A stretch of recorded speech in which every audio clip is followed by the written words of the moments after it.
Good morning, everyone. Hope you're all doing fine. So, I'm Shibi. I'm going to take English for you. So, we'll start our class today. So, we are having two textbooks for English, Hornbill and Snapshot. Snapshot is a supplement reader and your main textbook is Hornbill. You're having 8 chapters each in both the textbooks. So, today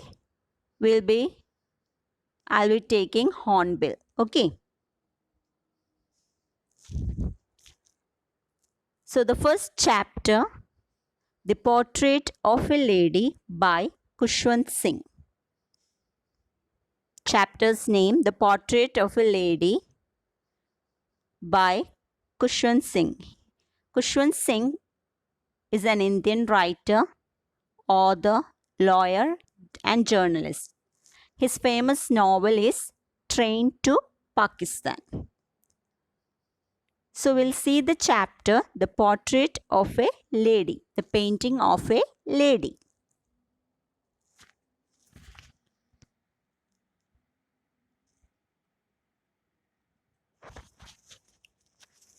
Hope you have got your textbook, is it?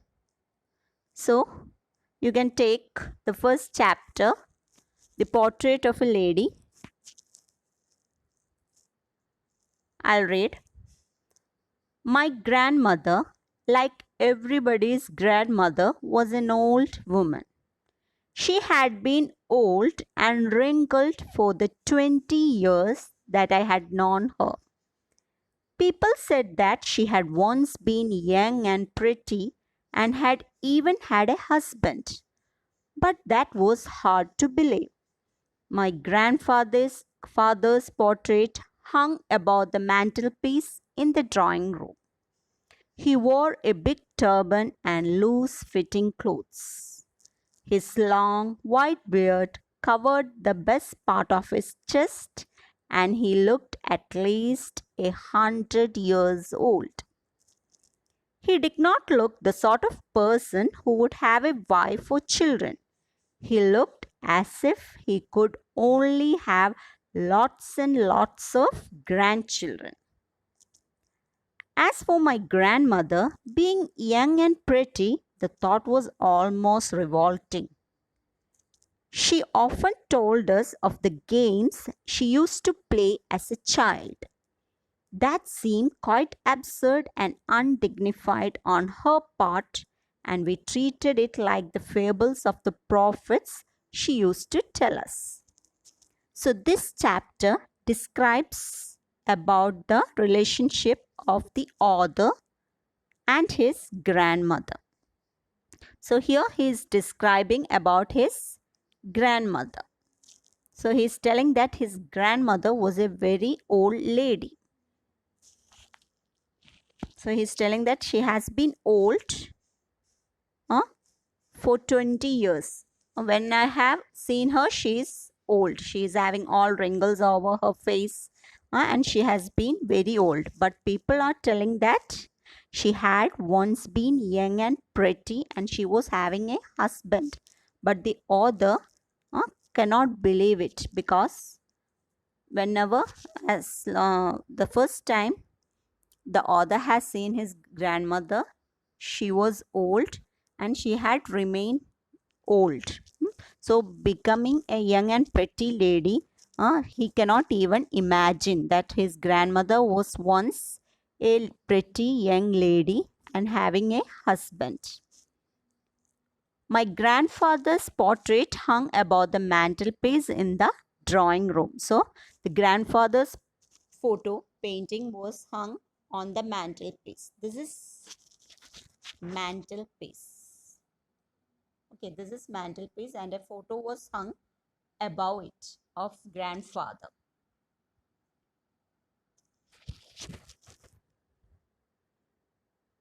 He wore a big turban and loose fitting clothes. So he was having a turban, the Punjab turbans, and he was having loose clothes.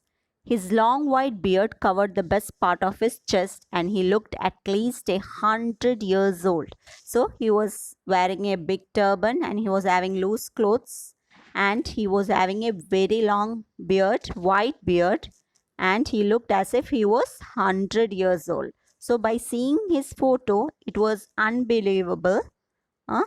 We could not believe that he was having wife and children. He was that much old man. So we can only believe that he was having lots and lots of grandchildren.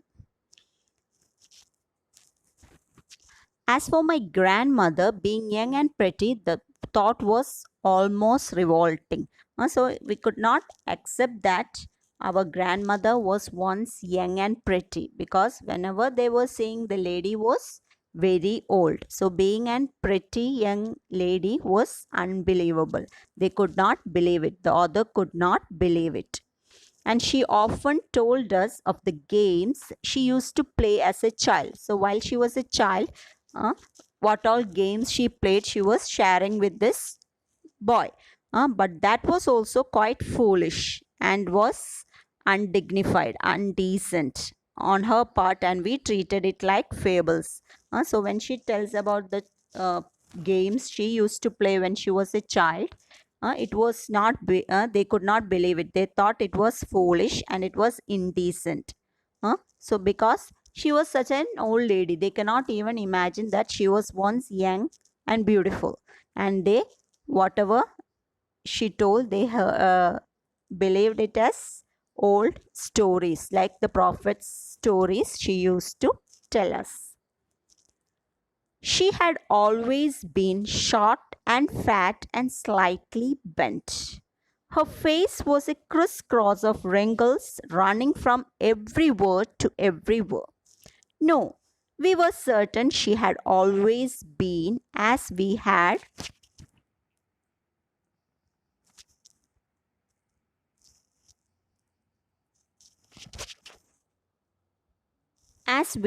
known her. Old, so terribly old that she could not have grown older, and had stayed at the same age for 20 years. So she's he, the writer Kushwant Singh, is telling that grandmother was a short, fat lady and she was having a bent. She was slightly bent because of her old age, and her face was a crisscross of wrinkles. That means it was having lot of folds, wrinkles. When you become old, you will be having wrinkles all over the face. So the grandmother's face was full of wrinkles. Everywhere it was wrinkles were there. So no, we were certain she had always been, as we had known her, old. So they are telling, the writer is telling, no, she cannot be young and pretty, because it is impossible. She is an old lady, and she's having wrinkles all over her face, and they cannot believe that she had been a young lady. We were certain she had always been, as we had known her. So they are telling that I'm sure that she would be the same old one as we are seeing her. So terribly, very old that she could not have grown older. She could not grow more older than this. That much old she was, and had stayed at the same age for 20 years. So for 20 years, she had remained the same, very old. She could never have been pretty, but she was always beautiful. She hobbled about the house in spotless white, with one hand resting on her waist to balance her stoop and the other telling the bead of her rosary. So they are telling that she has remained the same for 20 years. That is, there is no change. She is the old one.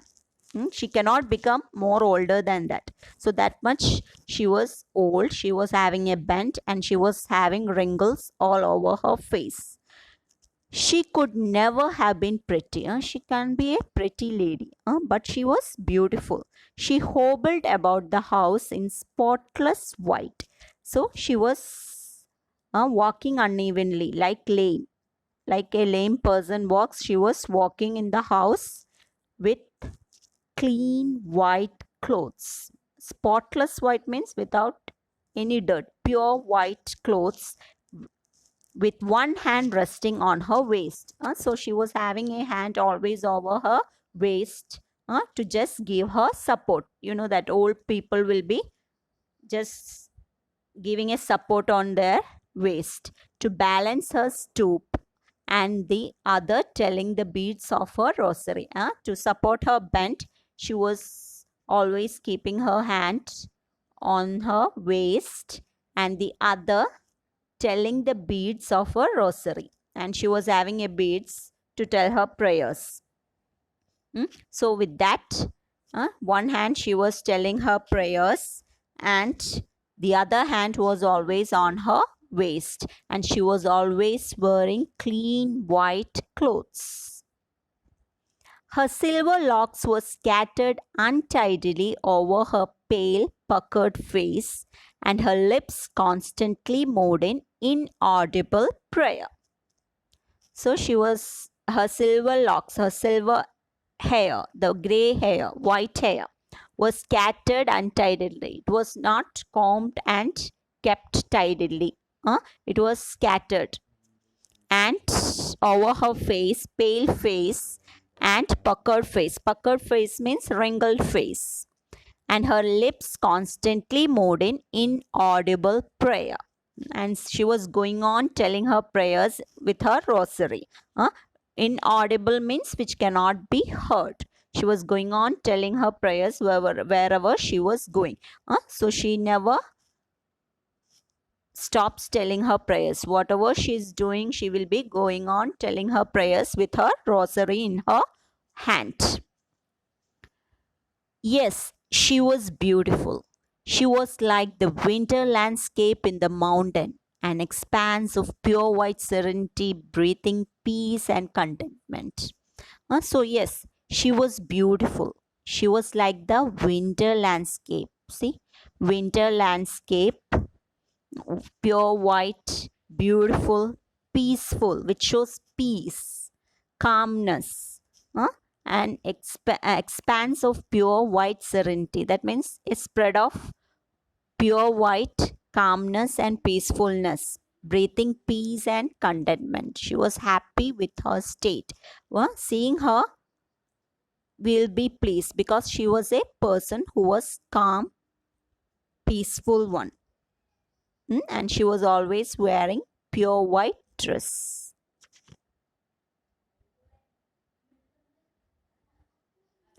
My grandmother and I were good friends. My parents left me with her when they went to live in the city, and we were constantly together. So after describing about the grandmother, he is telling that they were together. Grandmother and Khushwant Singh was very good friends because parents had left me with her when they went to live in the city. So when my parents were in the city, I was left with my grandmother. So we were great friends. She used to wake me up in the morning and get me ready for school. She said her morning prayers in a monotonous sing-song while she bathed and dressed me in the hope that I would listen and get to know it by heart. I listened because I loved her voice but never bothered to learn it. So, grandmother, she was taking care of me. She used to wake me up in the morning and she used to make me ready for school. So, in the morning, while she is bathing me and dressing me up, she used to tell her prayer. She used to tell it in a monotonous means dull, boring way. The same old sing-song method, the same old rhythm, the same old way she was telling the prayers. While she was bathing me and dressing me, she used to tell that, hoping that I would listen and I would learn it by heart, the prayers. But what did I do? I listened to it because I like to hear her voice, but I didn't learn it. I was not interested to learn it. Then She would fetch my wooden slate with which she had already washed and plastered with yellow chalk, a tiny earthen ink pot, and a red pen. Tie them all in a bundle and hand it to me. So after that, she used to take my wooden slate and she used to clean it. She was cleaning it and pasted with yellow chalk, and there was an small earthen ink pot and a red pen. She tied it everything into a bundle and she handed it to me. After a breakfast of a thick stale chapati with a little butter and sugar spread on it, we went to school. So our breakfast was thick stale chapati. Stale means not fresh. Hmm? So thick stale chapati. It was smeared with butter and sugar. The chapati was spread with sugar and butter. And after eating that, we went to school. Grandmother also went with the other. She carried several stale chapatis with her for the village dogs. So while going, she was taking the balance stale chapatis with her for the village dogs, for feeding the village dogs. My grandmother always went to school with me because the school was attached to the temple. The priest taught us the alphabet and the morning prayer. While the children sat in rows on either side of the veranda singing the alphabet or the prayer in a chorus, my grandmother sat inside reading the scriptures. When we had both finished, we would walk back together. This time, the village dogs would meet us at the temple door. They followed us to our home, growling and fighting with each other for the chapati we threw to them. So, my grandmother she used to come with me to the school because the school was attached to the temple. It was near the temple. Both were attached. The priest was a person who was teaching us, and he used to teach us the alphabet and the prayer.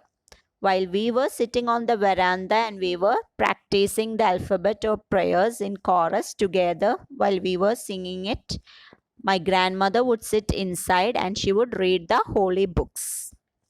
After that, when it was finished, we would both return together. After my learning, I and my grandmother would return together. So while we were walking,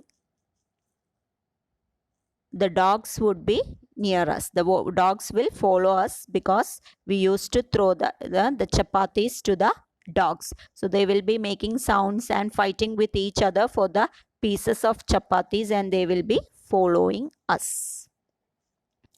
When my parents were comfortably settled in the city, they sent for us. That was a turning point in our friendship. Although we shared the same room, my grandmother no longer came to school with me. I used to go to an English school in a motor bus. There was no dogs in the street, and she took to feeding sparrows in the courtyard of our city house. So after that, there was a change. They were in the village. Both of them, grandmother and the grandson, was together. They were great friends. They were doing everything together. They were going to the school, walking and going to the school, feeding the dogs, and they were coming back. They were always together. But when the parents who went to city, when they were well settled, when they were comfortable there and well settled, they sent for us. So these people, grandmother and Khushwant Singh, went to the city. So that was a change. That was a turning point. There was a great change in the friendship of grandmother and the writer. Although we shared the same room, my grandmother no longer came to school with me. So we were in the same room. We were in the same room like that. But she never accompanied to my new school in the city because I was going to an English school and I was going in a school bus. So there was no chance for my grandmother to accompany me. So there was a change. They were great friends, they were always together. So now there is a separation. There was a change in the relationship of grandmother and Khushwant Singh.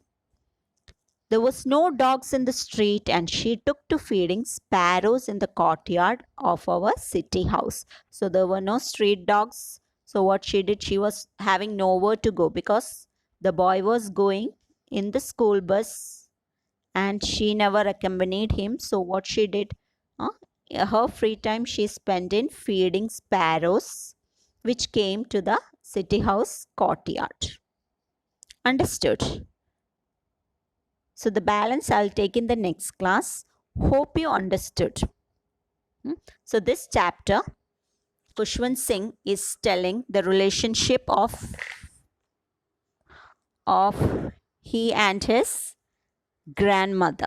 How they were while they were in the village, how they were having great friendship. She was taking care of him, waking him waking him up, bathing him and taking him to school. They were walking to the school together. And she used to always tell her prayers, and the writer was always hearing her prayer. They were going to the school together, coming back, walking together. That was a great relation. They were always together. And they were feeding the dogs. But there was a change when they were moved to the city. When they moved to the city, they were in the same room, but there was a distance because he was going to an English school. He was going in a school bus, so grandmother could not accompany him. The grandmother could not go with him. And they were not feeding any dogs, and there was no dogs. So grandmother was alone in the house. She used to feed the sparrows. So this chapter is telling about the changes that happens while they were in the village and while they were in the city, and what happens to the relationship of the writer and the grandmother. Hope you understood. If there is any doubt or if it is difficult to understand, just please WhatsApp me. Okay. You can tell me freely. If it's not clear, tell me freely. Okay. That's all for today. Thank you.